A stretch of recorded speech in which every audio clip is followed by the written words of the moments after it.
Histórica jornada y predecible para el expresidente Joe Biden y para el exmandatario Donald Trump. Ambos se anotan grandes triunfos esta noche. Todo apunta a confirmar que habrá una revancha electoral en el mes de noviembre. Los grandes protagonistas de esta carrera rumbo a la presidencia a punto de sellar sus candidaturas. Así iniciamos esta edición especial de Voto Decisivo 2024.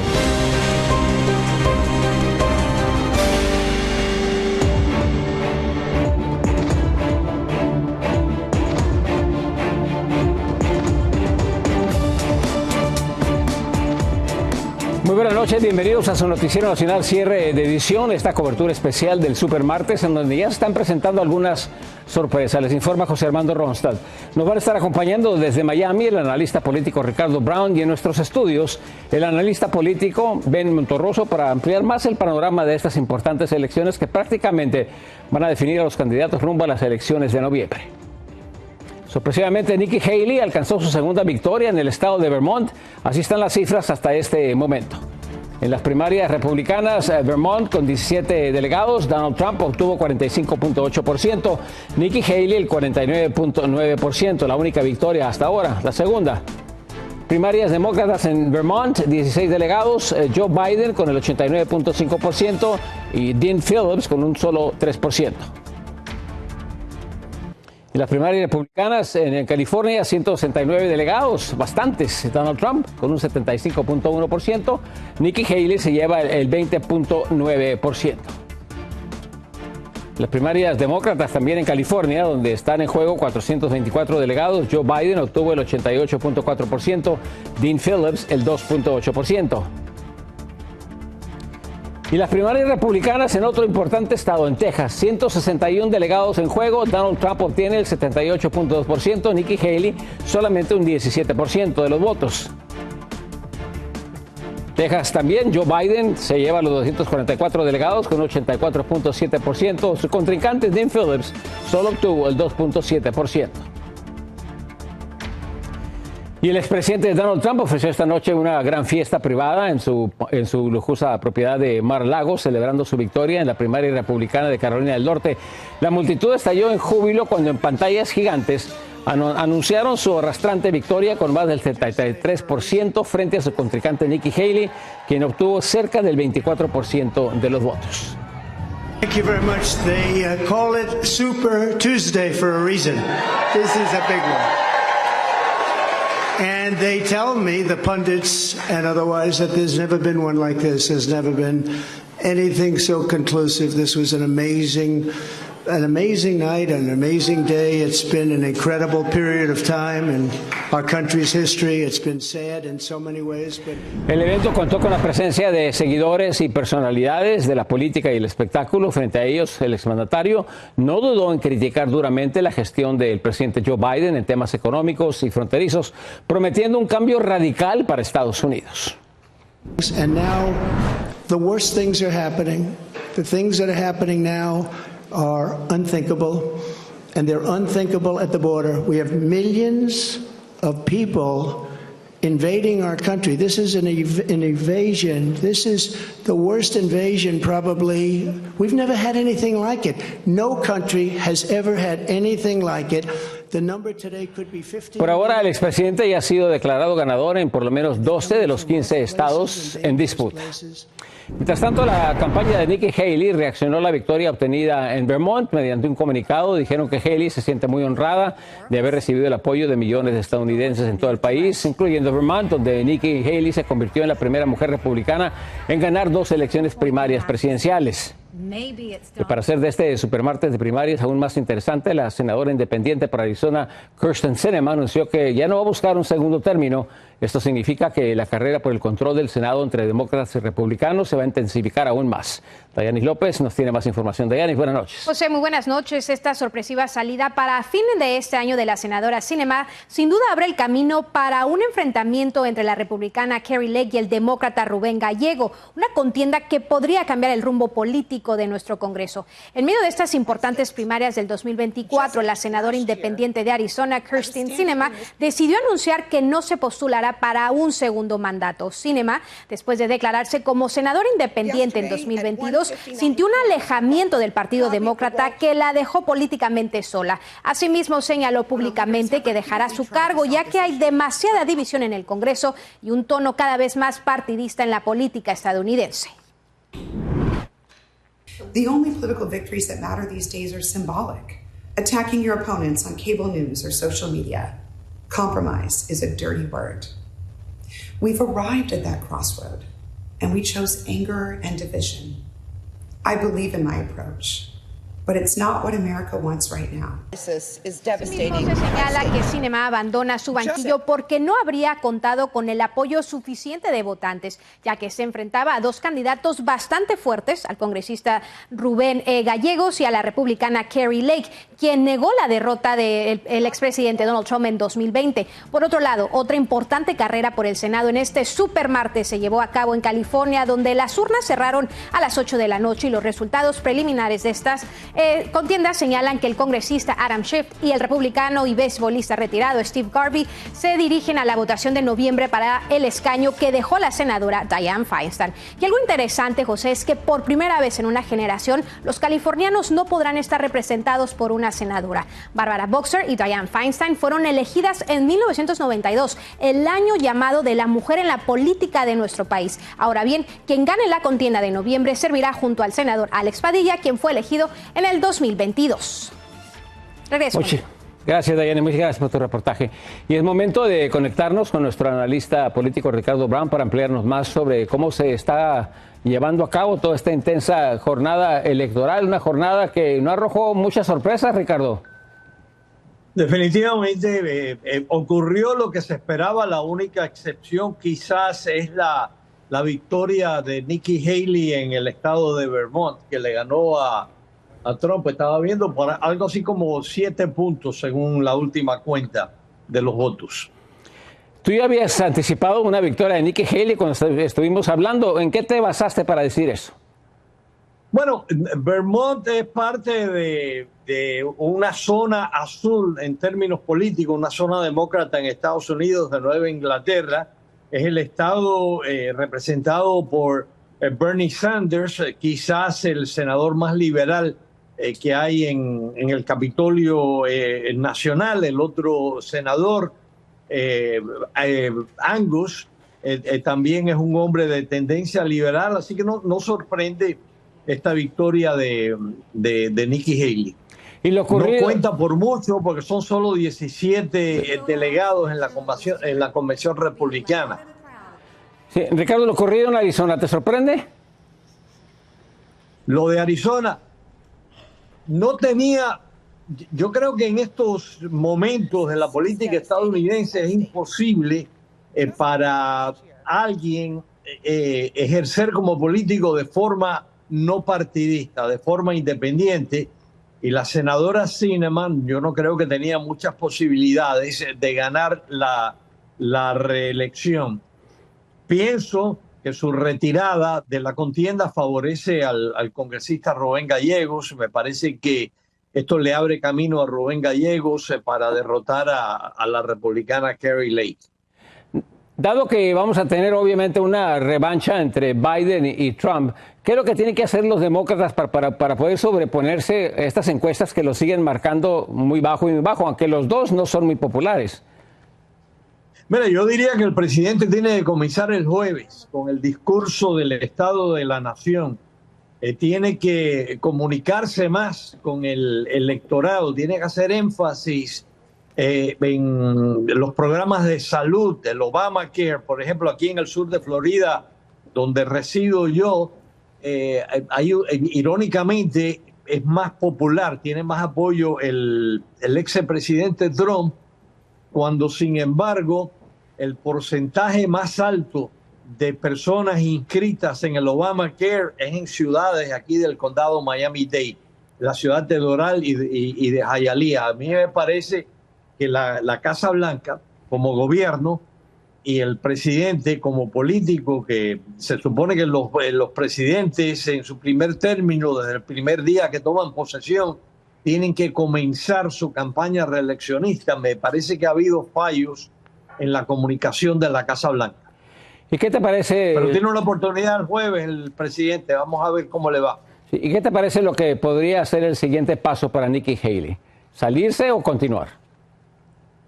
Emitió una declaración esta noche, una declaración escrita. No se comprometió a nada, no dijo, no aclaró si se retira de la contienda o continúa, aunque sí dijo que más o menos que hay divisiones dentro del partido republicano. No sabemos si va a continuar recibiendo donaciones. Ya los hermanos Koch le retiraron su apoyo económico, pero aparentemente hay otros acaudalados republicanos que han estado financiando su campaña, y mientras siga recibiendo dinero, yo me imagino que es muy posible que continúe, aunque también existe la posibilidad de que en las próximas horas, en los próximos días, anuncie que se retire. Es una incógnita por el momento. Muy bien, Ricardo, muchísimas gracias por tu análisis, por estar con nosotros en Tu Noticiero Nacional. Muchas gracias. Gracias, muy buenas noches. Ricardo Brown desde Miami. Vamos a una breve pausa, regresamos con más información a Cierre de Edición.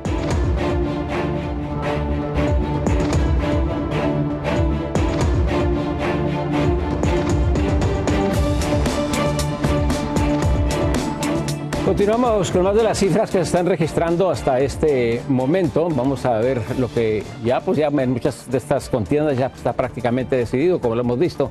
En Virginia, por ejemplo, las primarias demócratas, Virginia y con 99 delegados, Joe Biden obtuvo el 88.7%, Dean Phillips solamente el 3.5%. En Virginia también por parte del Partido Republicano, Donald Trump con un 63.1% y sorpresivamente alto, pero no ganó, Nikki Haley con un 34.8%. Las primarias en Carolina del Norte para los demócratas, Joe Biden obtuvo el 87.3%, ahí son 116 delegados que estaban en juego.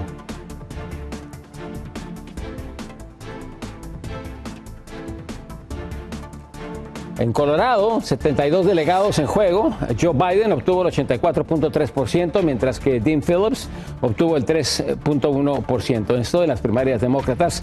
Y también en Colorado, pero por parte del Partido Republicano, Donald Trump obtuvo 63.3%, Nikki Haley 33.4%.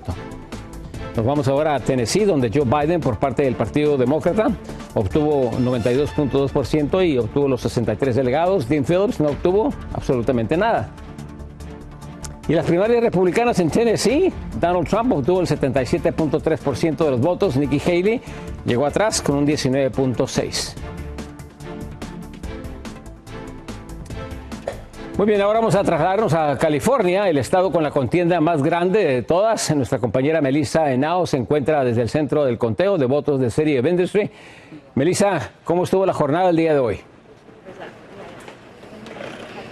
José Armando, saludo para usted y para todos los televidentes. La jornada todavía continúa, no se ha acabado, y es que de a muy poco han empezado a llegar las cajas con los votos a del centro de procesamiento de City of Industry.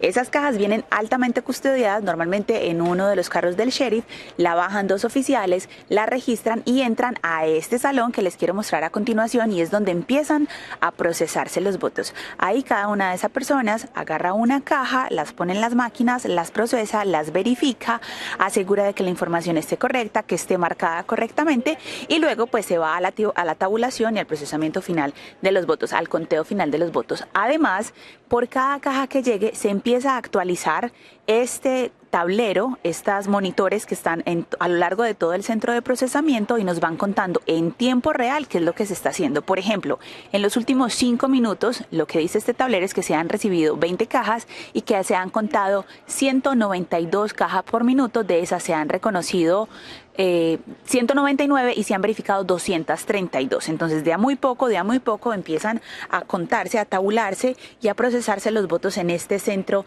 de procesamiento. Ahora, este proceso puede tomar todavía, digamos, unas 3-4 horas, y por ahí a las 2 de la mañana se podrían tener los resultados finales. Como les conté al principio, es un proceso bastante lento, todavía no han llegado los helicópteros, todavía no han terminado de llegar los carros con las cajas llenas de votos. Nosotros, por supuesto, José Armando, vamos a estar aquí muy pendientes de lo que nos va a entregar, los resultados que nos van a entregar todos los votantes en el condado de Los Ángeles. Melissa, permíteme hacerte una pregunta. ¿Te has dado cuenta si hay observadores dentro de este conteo de boletas electorales, ya sea por parte del Partido Demócrata o Republicano, o observadores independientes?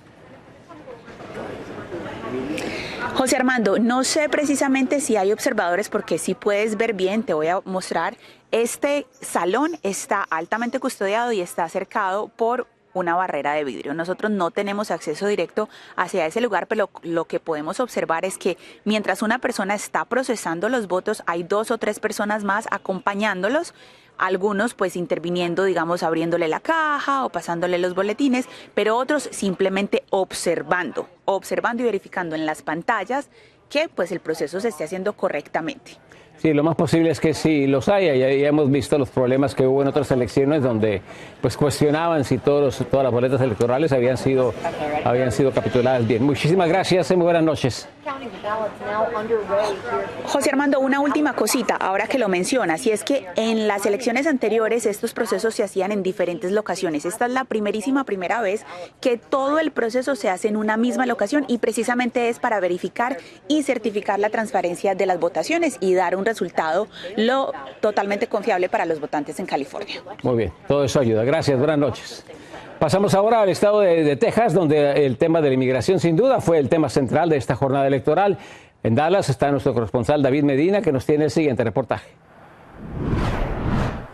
Muy buenas noches, los saludo desde el estado de Texas y específicamente de la ciudad de Dallas, donde prácticamente a las 7 de la noche se cerraron la gran mayoría de los centros de votación, en los cuales prácticamente solo el 35% o el 30% se hicieron presente a las urnas en estas elecciones del Super Martes de 5 de marzo, que son un preámbulo y dan un banderillazo de salida para las elecciones presidenciales del próximo mes de noviembre. Hay que destacar que hay 13 propuestas que han causado polémica, en la cual se encontraron los votantes aquí en el estado de Texas de parte del Partido Republicano, en el cual se decía de que habían 4 específicamente en el tema de inmigración. Y entre estas podemos ver que Texas deberá crear una unidad de protección fronteriza y desplegar oficiales estatales y fuerzas militares adicionales para sellar la frontera. Así, de este modo, también expulsar y deportar a los extranjeros indocumentados a México a sus países de origen. Esta propuesta tuvo más de 90.66%. La cuarta propuesta dice que la legislatura de Texas deberá poner fin a las ayudas y eliminar todos los subsidios y servicios públicos, incluyendo el costo de matrícula, colegiatura universitaria e inscripción en las escuelas públicas para extranjeros indocumentados. La mayoría de tejanos dijo que sí, con el 88.72%, en contra 11.28%. Otra de las polémicas propuestas fue la número 6, donde la legislatura de Texas deberá prohibir el despliegue de la Guardia Nacional de Texas hacia un conflicto al extranjero, a menos que el Congreso primero formalmente declare una guerra. El 84.56% dijo que sí y en contra el 15.46%. Por ahora, estas 13 propuestas que ha hecho el Partido Republicano, 4 de mucho interés en el tema de inmigración, aparecerán en el mes de noviembre, elecciones en las cuales marcarán el regreso del expresidente Donald Trump o la reelección del presidente Joe Biden. Desde Dallas, Texas, para Noticias Estrella TV, David Medina. David Medina, de un estado clave para lo que va a suceder en estas elecciones, y todo indica que estas elecciones primarias ya son un mero trámite para el presidente Joe Biden, el expresidente Donald Trump, y la revancha electoral está muy cerca de concentrarse. Es una vez más en noviembre. Ben Monterroso está con nosotros, analista político, activista comunitario. ¿Has visto muchas elecciones? ¿Alguna vez has visto una elección como esta, unas primarias como estas? Definitivamente no. Yo creo que es la primera vez en la historia que tengo haciendo un trabajo de participación cívica que veo que va a la presidencia un candidato que ha sido acusado de 91 cargos criminales, que se ha sido encontrado culpable de fraude, que ha sido encontrado culpable de acoso sexual, que debe varios millones de dólares en penalidades, y sin embargo sigue para adelante, y eso no es lo más importante para mí. Lo que veo es que sigue él adelante y los seguidores que tiene, que están muy comprometidos a las causas que él tiene. Pero muchos seguidores son latinos, donde se supone que el voto latino puede hacer una tremenda diferencia. Y va a ser la diferencia el voto latino. Y no creo que sea una gran parte. Lo que él está ganando es lo que siempre ha querido ganar, un par de porcentajes. Y está claro de que no podemos tapar el sol con un dedo. Los republicanos están haciendo lo imposible por ofendernos y los demócratas no están haciendo lo posible por mantenernos. Llévame al estado de California, Texas y Arizona, donde la participación de latinos, como tú señalas, puede ser clave. Tú estás convencido de que va a ser una gran diferencia. ¿Cómo lo va a hacer? Mira, yo pienso de que hay que recordar que apenas estamos en la primaria. Faltan 35 semanas donde yo esperaría que el Partido Republicano continúe atacando a nuestra comunidad, porque eso es lo que les conviene. Y yo esperaría que el Partido Demócrata tome ese tiempo para acercarse a nuestra comunidad de una manera digna, respetuosa, pero con compromiso. Y a la vez nuestra comunidad yo creo que va a responder. Pero sin embargo hemos visto que el presidente Joe Biden ha tomado, por ejemplo, el tema que más preocupa a los estadounidenses, que es el tema de inmigración. El presidente Joe Biden y su administración están tomando una mano más dura en contra del inmigrante. Mira, no la ha hecho porque no hemos visto la propuesta, tenemos algún conocimiento. No estamos contentos que se tome el tema de migración únicamente en la frontera, porque yo creo que eso es simplemente un síntoma de lo que tenemos que hacer. La frontera tiene que estar segura, tiene que ser transitable apropiadamente, tiene que ser ordenada, pero el problema de la migración no empieza en la frontera. Hay que recordar que tenemos millones de personas que han estado viviendo en este país, en las sombras de la sociedad, y también sabemos que los países de origen donde estas personas vienen buscando un mejor futuro. Y el tema de la migración no es única a los Estados Unidos, es mundial. Entonces requiere que se tome una situación para cambios completos y no a mitad. Muy bien, vamos a continuar discutiendo todo esto. Me interesa mucho saber si potencialmente existe un candidato hispano que pueda llegar al Senado de los Estados Unidos como parte de estas elecciones. Vamos a una pausa, regresamos con mucho más a cierre de edición.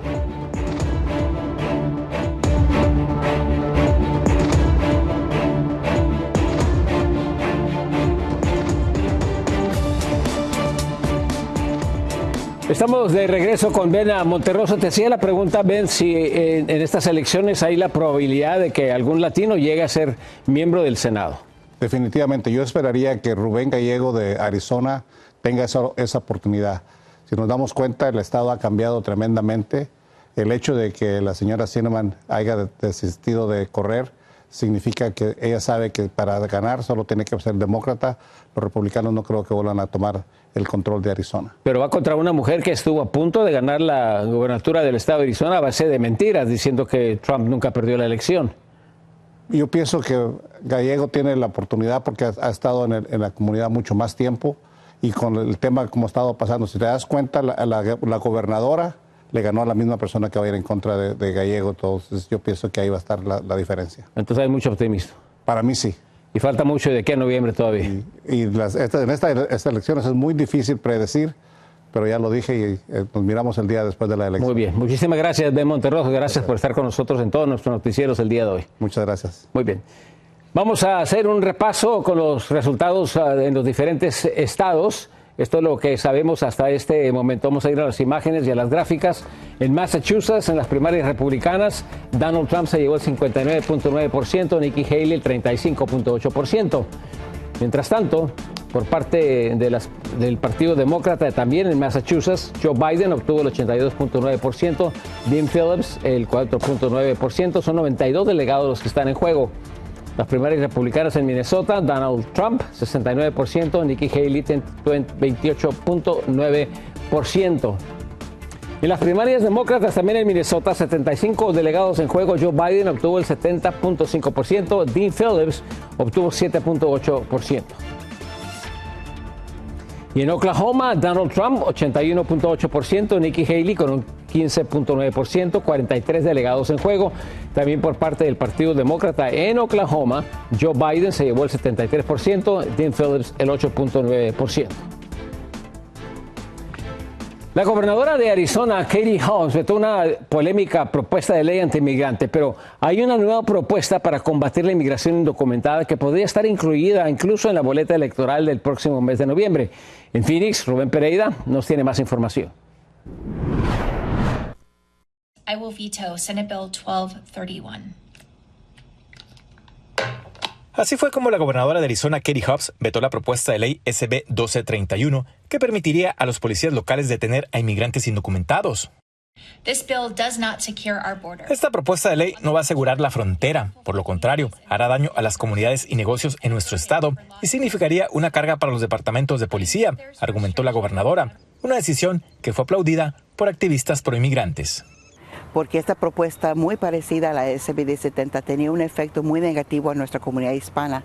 Aquí en Arizona, esta propuesta hubiera abierto la puerta al perfil racial.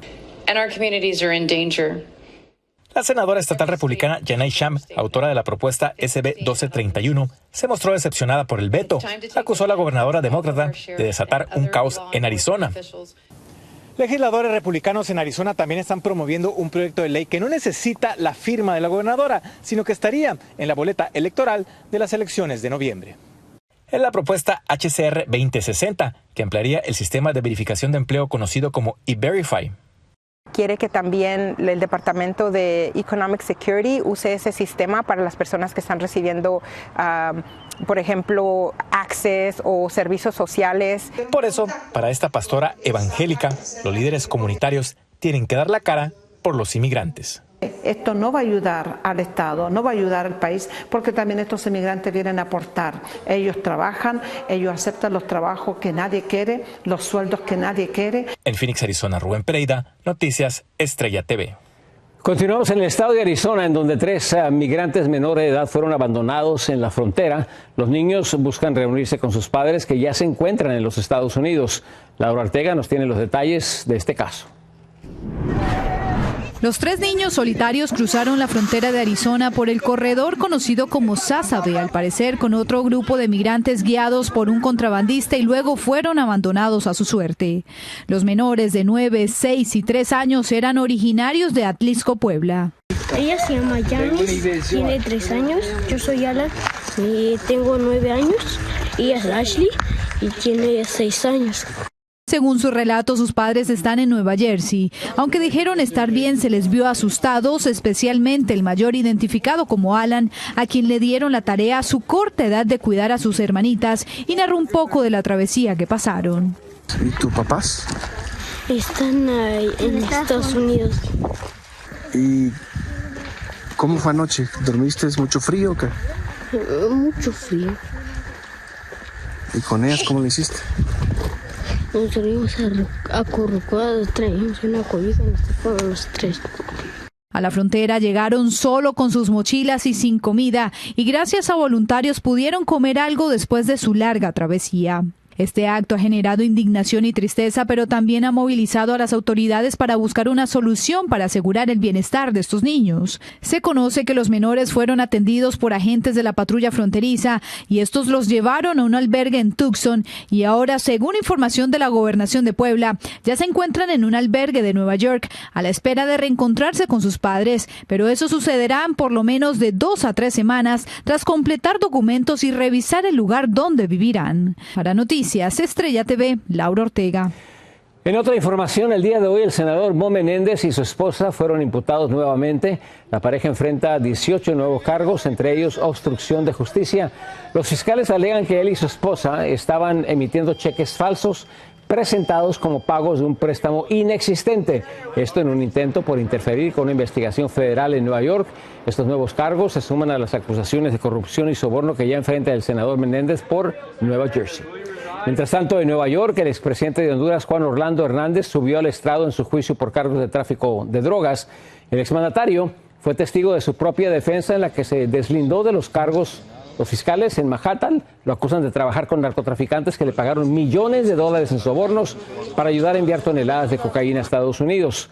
De ser encontrado culpable, Hernández enfrenta 40 años a cadena perpetua en prisión.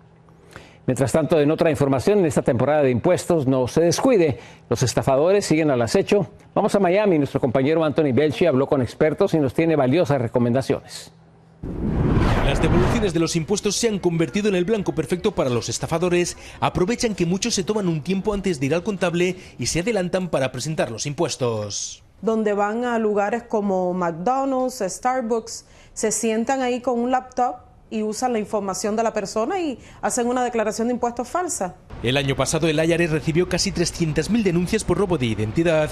En 2021 más de 320.000, lo que deja en claro que la ciberdelincuencia está en auge con el aumento de delitos de este tipo. Los expertos en declaración de impuestos insisten en que la clave para evitar ser víctima es hacer la declaración cuanto antes. Las personas, mientras más se demoran, vienen las personas inescrupulosas que hacen fraude y usan tu información antes de que tú lo hagas, tu declaración de impuestos. El IRS ha implementado varios protocolos para evitar estas estafas. Ahora verifican la información con los empleadores antes de hacer cualquier devolución. Por eso es que ellos requieren que los empleadores le entreguen a sus empleados las W2 y las 1099, porque así ya ellos tienen la información de la persona antes de ellos dar ninguna devolución. Recomiendan ser muy cautelosos a la hora de dar información sensible como el número de seguro social. Hay que desconfiar. El engaño viene a través de un correo electrónico, un mensaje de texto. También recomiendan utilizar un número PIN a la hora de hacer la declaración de forma electrónica. Es una barrera más para evitar ser víctima de estafa. Desde Miami, Florida, Anthony Belchi, Noticias Estrella TV. Una pequeña pausa, regresamos con más información a su noticiero nacional Cierre de Edición. La hazaña de un esquiador por poco termina trágicamente. Imágenes, detalles y mucho más al regresar. El día de hoy, la administración del presidente Joe Biden reveló una nueva norma que busca reducir el cargo por pagos atrasados de las tarjetas de crédito. Pero ¿cómo beneficia esta medida a los millones de usuarios en el país? María Teresa Sarabia nos tiene toda la información. La Casa Blanca ha prohibido a los bancos cobrar más de $8 en multas por pagos tardíos en tarjetas de crédito. Pretende ser una manera para estimular la economía del país. I mean, it's one thing, no matter how much money you make, no matter how rich or poor or middle class you are, you don't like being taken advantage of. That's why today I'm launching a new strike force on unfair and illegal pricing to crack down on companies who break the law while keeping prices high for American consumers. Ahora las penalidades se verán drásticamente reducidas. Se pagan unos $32 de promedio frente a los 8 que propone el gobierno. Y se espera que la medida permita un ahorro de unos $220 millones al año para aquellos que no pagan a tiempo. Cuando tú utilizas una tarjeta de crédito en la cual conoces la fecha de pago y la fecha de corte, tú puedes agarrar en ese momento y aprovechar los 40 o 45 días de crédito que te da una tarjeta. Sin embargo, muchos expertos avisan de la falta de educación a la hora de utilizar esta forma de pago, sobre todo porque muchos no leen la letra pequeña de los contratos y luego vienen las sorpresas. Tengo que saber cómo funciona el sistema, tengo que saber la fecha de corte, la fecha de vencimiento de mi tarjeta, tengo que saber cuántos días de crédito, todo eso es importante. Y sobre todo, ser consciente de si uno tiene la capacidad económica para hacer compras a crédito, porque después hay que afrontar las deudas. Una tarjeta de crédito es un arma de doble filo. ¿Por qué? Porque uno la tiene fácil, pero al final tienen unos intereses muy altos. Con esta medida, la Casa Blanca pretende dar un alivio a los estadounidenses en sus finanzas domésticas en un momento de incertidumbre económica. María Teresa Sarabia, Noticias Estrella TV. A continuación le presentamos las noticias y las imágenes más impactantes del día de hoy con Laura Ortega. Laura. Muy buenas noches. Vamos de una vez con las noticias que están dando de qué hablar. Un esquiador identificado como Ivan Jones se estrelló contra una telesilla mientras intentaba realizar una hazaña en un popular centro turístico canadiense. Miren esto. El hombre salta pero se encuentra con la silla directamente y cae precipitadamente al suelo. Afortunadamente, el esquiador solo se llevó algunos moretones. Un enorme incendio de un almacén en Michigan dejó una víctima mortal. La bodega que almacenaba aparatos para fumar y vapear hizo cimbrar las casas y causó explosiones que mandaron escombros y objetos volando hasta 1 milla de distancia. El hecho, un joven de 19 años que se encontraba cerca del lugar, sufrió una fatal lesión cuando fue impactado por un bote. Un escorpión picó a un hombre en sus partes privadas mientras se alojaba en el Venetian Resort de Las Vegas. El hombre de California, quien se hospedaba con su familia durante la temporada navideña, declaró haber sentido como si alguien lo apuñalaba mientras dormía. El huésped está considerando ahora emprender acciones legales contra el hotel, quien le compensó la noche por este percance. Y en Londres llegó una exposición de arte hecho únicamente con Legos. El artista Nathan Sawaya pasó los últimos 20 años de su vida poniendo pieza por pieza para formar estas meticulosas obras de arte muy parecidas a las piezas originales. La colección incluye versiones reimaginadas del David de Miguel Ángel, La Noche Estrellada de Van Gogh, la Mona Lisa de Da Vinci y hasta un tiranosaurio Rex. En esta composición, o esta exposición más bien llamada Arte de Bloques, ya ha estado visitando por lo menos 100 ciudades en 24 países y ahora alberga más de 100 esculturas. José Armando, estas fueron las noticias más importantes del día. Vuelvo contigo. Muchísimas gracias, Laura Ortega. Muy buenas noches. Vamos a una pausa comercial. Regresamos con más información a cierre de edición. Aumenta la ola de violencia en Haití. Grupos criminales intentan tomar el control del aeropuerto internacional. Las imágenes y los detalles al regresar. El día de hoy, millones de personas se sorprendieron al no poder usar su Facebook o Instagram. Aparentemente, la compañía tecnológica Meta presentó fallas a nivel mundial. Ángela González, desde Nueva York, con más información. Millones de usuarios alrededor del mundo se sorprendieron en la mañana de este martes cuando las redes sociales de Meta, Facebook e Instagram presentaron una falla a nivel mundial que los sacó de sus cuentas y no les permitió volver a ingresar, y a algunos hasta les marcaba contraseña incorrecta. Carlos pensó que lo habían hackeado. Pues al principio pensé que me habían hackeado la cuenta, luego pude acceder, pero en este momento no sé si lo tenga activo. Pero sí, ya estamos haciéndonos más independientes de las redes sociales. Cualquier cosa, cualquier gestión o cualquier trabajo, a veces uno se apoya con el Facebook, con el Instagram o hasta con el mismo WhatsApp. Y pues si eso llega a suceder, pues por lo menos en mi caso sería una catástrofe porque prácticamente mi vida está documentada en las redes sociales. Andy Stone, director de comunicaciones de Meta, se disculpó por las molestias causadas por la interrupción y reconoció el problema técnico y aseguró a los usuarios a través de su red social X que el problema se había resuelto lo más rápido posible. Sin embargo, muchos usuarios incluso fueron impactados al ser dependientes de estas redes sociales para conseguir conexiones, entretenimiento, empleo o generar ingresos. No sabemos si fue un error interno de la compañía o si se debió a un ataque informático, y es importante que la empresa, en este caso, pues transparente qué fue lo que pasó para dar un poco más de seguridad a los usuarios. El problema se convirtió en tendencia en la red social X y fue etiquetado en múltiples idiomas, pero hasta el momento Meta no ha informado a qué se debió la falla. Desde Nueva York, Ángela González, Noticias Estrella TV. Pasamos a otra información. 5 personas perdieron la vida después de que una avioneta se estrellara en una autopista en las afueras de la ciudad de Nashville. El piloto del avión reportó problemas con el motor y había solicitado aterrizar de emergencia en un aeropuerto cercano, pero el avión no alcanzó a llegar y las 5 personas a bordo del avión perdieron la vida. En este siniestro, ningún automóvil o edificio fue afectado por este accidente. Y en Haití, las pandillas intentaron tomar control del aeropuerto principal. En medio de una semana cargada de violencia, las pandillas se enfrentaron con policías y soldados haitianos, quienes los detuvieron antes de que se apoderaran de las instalaciones del aeropuerto, que por el momento continúa cerrado hasta que las autoridades retomen el control total. Y hoy martes, el jefe del Consejo Electoral Nacional de Venezuela anunció las próximas elecciones presidenciales del país. Se van a llevar a cabo el próximo 28 de julio. Se espera que el presidente Nicolás Maduro se postule para la reelección, pero no está claro quién será su contrincante después de que su opositora, María Corina Machado, quien ganó abrumadoramente en las elecciones primarias, se le fue impuesta una prohibición para ejercer un cargo público. El Departamento de Defensa de Estados Unidos publicó un video en el que muestra aeronaves estadounidenses realizando el lanzamiento de ayuda humanitaria en Gaza. Esta operación se lleva a cabo en conjunto con Jordania y luego de que el secretario del Estado, Anthony Blinken, urgió al ministro del Gabinete de Guerra israelí permitir la entrada de más ayuda humanitaria en la zona del conflicto. Regresamos con más información en Cierre de Edición.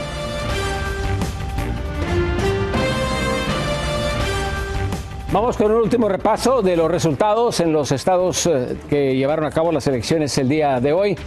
En Arkansas, 40 delegados estaban en juego. Donald Trump llevó el 75.4%, mientras que Nikki Haley se llevó el 19.6%.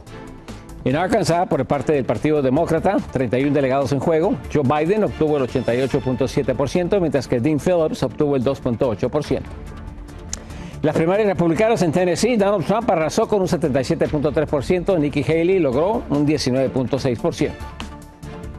Y en Tennessee, por parte de los demócratas, Joe Biden 92.2%, mientras que Dean Phillips no obtuvo absolutamente nada. Y las primarias republicanas en Maine, 20 delegados en juego. Donald Trump obtuvo el 72.1%, Nikki Haley el 26.2%.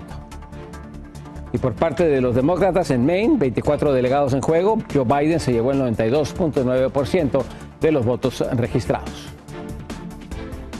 Y las primarias republicanas en Alabama, 50 delegados en juego. Donald Trump obtuvo 83.8%, Nikki Haley con un 12.5%. Y en Alabama, los demócratas se llevaron 89.2%, Dean Phillips se llevó 4.9%.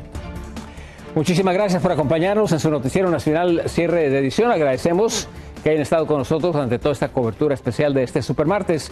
Yo soy José Armando Ronstadt, los espero mañana. Muy buenas noches.